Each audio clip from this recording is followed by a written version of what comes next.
देखिए, ये जो तीन बिल लाए आज इंट्रोड्यूस होंगे, हमारी पार्टी का मानना ये है कि ये theory of separation of powers का, ड्यू प्रोसेस का और जो जनता को ये इख्तियार है कि वो इलेक्टेड गवर्नमेंट्स को अकाउंटेबल बनाए, ये सब चीज़ें उसके ख़िलाफ़ जाता है।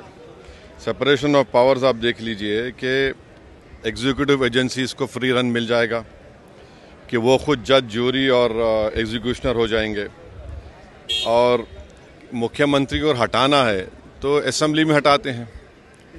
अब आप मेरे को ये बताइए कि BNSS में इतने ऐसे सेक्शंस हैं कि किसी को भी आप एक सेक्शन लगा दीजिए 5 साल के ऊपर का, तो लाजमी है वो 30 दिन के अंदर, 30 अंदर BNS में ये है कि 90 डेज तक पुलिस कस्टडी ले सकती है। तो ये मेरे ख्याल से ये 1930 का गेस्टापो मूवमेंट हम भारत में देख रहे हैं कि जिस तरह वहाँ जर्मनी, उस वक्त के जर्मनी में गेस्टापो को बनाकर एक पुलिस स्टेट बना दिया गया। अब चीफ मिनिस्टर अकाउंटेबल नहीं होगा जनता को, बल्कि चीफ मिनिस्टर अकाउंटेबल होगा इन्वेस्टिगेटिंग एजेंसीज को। हमारे देश में SI से लेकर, इंस्पेक्टर से लेकर, ACP बोलिए, DYSP बोलिए, DCP बोलिए, एडिशनल CP, CP, DGP तक कौन बनाता है इनको? रूलिंग पार्टी बनाती है। IT के ऑफिसर कौन बनाता है? ED के, CBI को रूलिंग पार्टी बनाती है।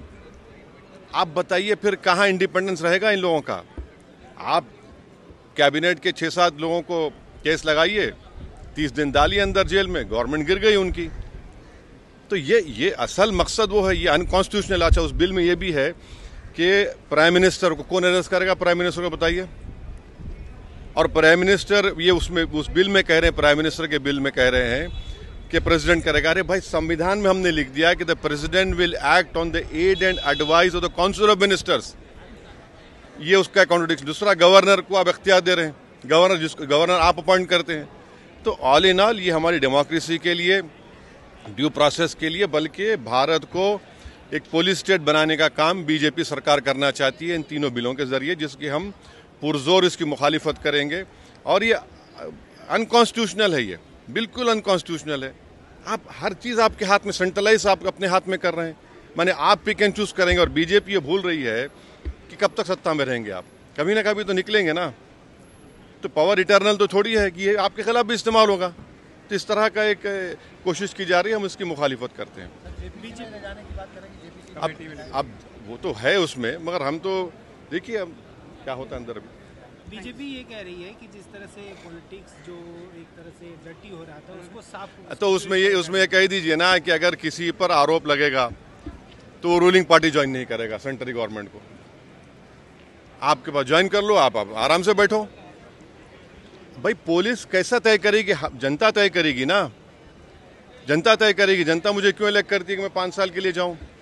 और अगर मैं अकाउंटेबल हो जाऊंगा, एजेंसीज को अकाउंटेबल नहीं होगा जनता को, तो किसका नुकसान होगा इसमें? अच्छा, कहाँ है इंडिपेंडेंस, कहाँ है पुलिस का? एक सेक्शन लगा दीजिए, सेडेशन नहीं है, मगर एक सेक्शन है BNSS में 30 दिन छोड़िए, 30 महीने में बेल नहीं होगी। ये चीज चक्कर है, गवर्नमेंट गिर जाएगी, कई गवर्नमेंट गिर जाएंगे।